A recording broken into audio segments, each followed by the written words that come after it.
Oke, selamat pagi, siang, sore, atau kapanpun kalian menyaksikan video ini ya.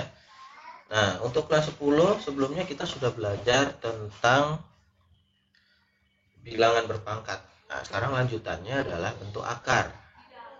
Apa itu bentuk akar? Ya, kita akan membahas di sini.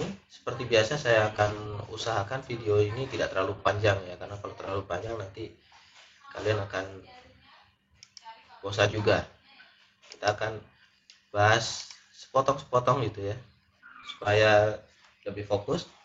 Nah, sekarang kita akan bahas yang pertama dulu, dari mulai definisi bentuk akar. Apa itu definisinya ya? Saya akan mulai sekarang. Bentuk akar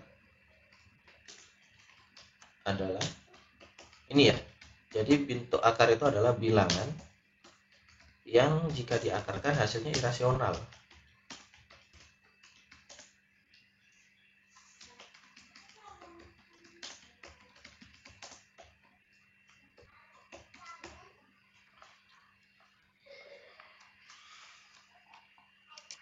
Oke, jadi ini ya, bilangan yang jika diakarkan hasilnya bilangan irasional, atau kalau sederhananya irasional itu tidak tidak pas angkanya ya. Kalau misalnya begini ya, contohnya saja ya, contoh sederhananya begini.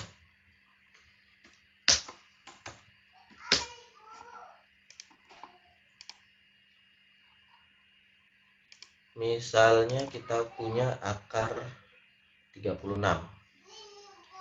Nah, kalau kita cari nilainya, ini dengan atau tanpa menggunakan kalkulator, hasilnya sudah jelas, hasilnya 6. Kenapa? Karena 6 kali 6 itu hasilnya adalah 36. Jadi kita cari bilangan kembar yang jika dipangkatkan sekian itu hasilnya itu ya. Ini sehingga kalau seperti ini, karena ini hasilnya pas bagus, berarti ini bukan bentuk akar ya. Saya tebalkan saja.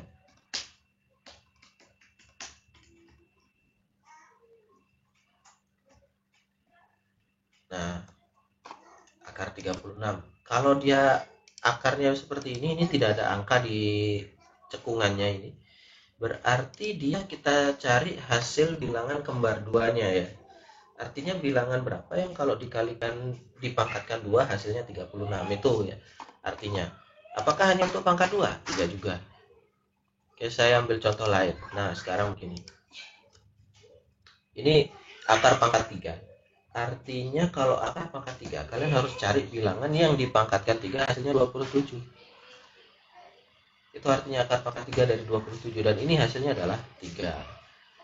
Jadi kalau kalian kalikan 3 sebanyak 3 kali ya, 3 pangkat 3, 3 kali 3 kali 3 itu hasilnya 27.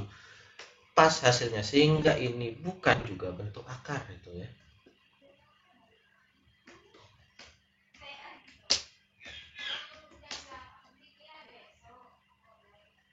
Nah, ini beberapa contohnya. Untuk yang pangkat lebih besar ya saya tidak akan ambil lagi. Nah, kalau angkanya pas bagus seperti ini jelas bukan bentuk akar. Seperti namanya, dia harus irasional. Artinya irasional itu ya dia tidak akan menghasilkan bilangan yang bagus gitu ya. Kalau kalian mau tes ya bisa digunakan kalkulator ya. Saya ambil contoh ya, bilangan yang hasilnya jika diakarkan tidak bagus itu banyak sekali ya, sangat banyak. Misalnya saya ambil akar 10. Ini kalau kalian cari, ini hasilnya tidak akan pernah benar-benar pas ya.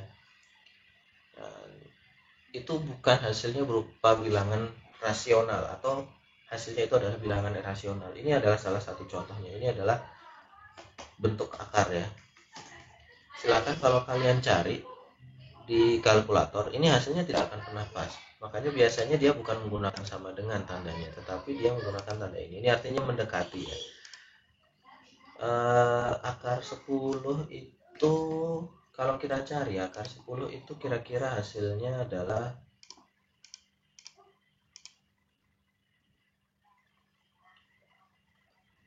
sebentar, saya coba cek dulu pakai kalkulator ya. Ya, karena memang angkanya tidak eksak ya, susah diingat. Nah, Silakan kalau kalian mau cari apa itu bilangan rasional irasional bisa dicari. Sederhananya begini, kalau bilangan rasional itu bisa dinyatakan dalam bentuk pecahan, dan pecahan ini pembilang maupun penyebutnya bulat. Itu sederhananya seperti itu ya. Nah, ini hasilnya 3,16. Itu hanya pendekatan ya. Jadi dia itu tidak tepat seperti itu hasilnya. Ini contoh bentuk akar ya. Dan masih banyak yang lainnya. Misalnya contoh lain ya, saya ambil saja.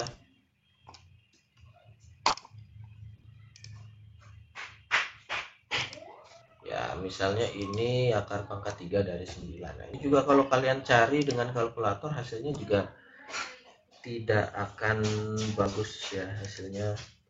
Kalian bisa coba cari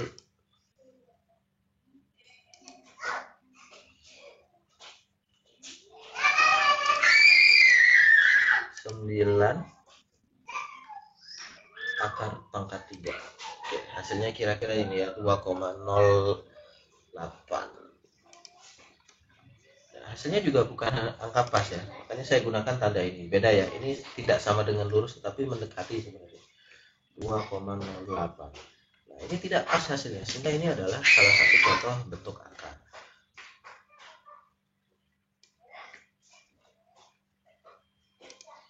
Oke, ini adalah definisinya ya. Sederhananya seperti ini. Kita sederhanakan seperti ini ya. Pokoknya kalau dia diakarkan hasilnya tidak pas, tidak bagus. Kalau misalnya akar 6,225 itu kalau diakarkan masih bagus ya, hasilnya pas 2,5.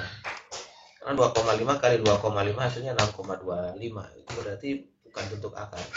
Bentuk akar itu harus kira-kira seperti ini. Nah,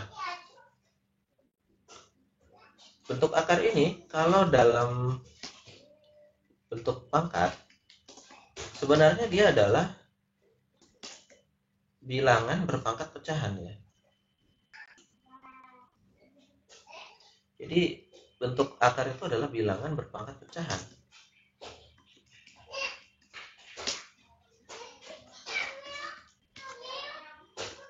Ya, di soal sebelumnya kalian sudah pernah mengerjakan ya.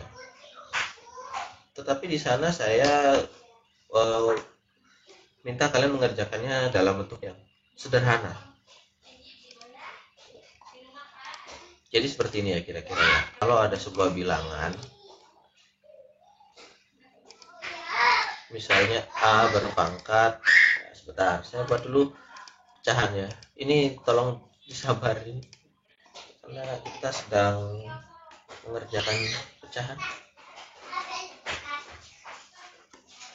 Oke, semoga angkanya terlihat jelas ya, karena equation versi ini seperti ini. Nah, ini ya, jadi B per C, nanti penyebutnya itu adalah C, pembilangnya adalah B. Kalau dia dinyatakan sebagai bilangan bentuk akar, dia akan seperti ini. A akan ada di dalam ya. Jelas, A itu ada di dalam. Di sini yang di dalam adalah A pangkat B. Kemudian hasilnya itu baru diakarkan oleh akar pangkat T dari A pangkat B ya. Kira-kira seperti itu ya. Ini bentuknya seperti ini. Oke. Ini adalah definisinya bentuk akar ya. Ini pendahuluannya. Nah, untuk peta konsepnya ya nanti kita akan lengkapi ya. Setelah definisi ini kita akan membahas sifat-sifat operasinya. Materinya tidak akan rumit. Yang penting kalian paham tentang konsep dasar perkalian dan pembagian. Nah, di sini juga kalian harus menggunakan pohon faktor karena pohon faktor itu akan jadi senjata utama kalian ya, mencari nilai akar. Jadi pangkat akar logaritma itu akan menggunakan pohon faktor. Jadi kuncinya adalah kalian harus menguasai perkalian dan pembagian ya. Ini untuk definisi saya cukupkan sekian dulu ya, supaya tidak terlalu lama. Kita akan bertemu di video selanjutnya.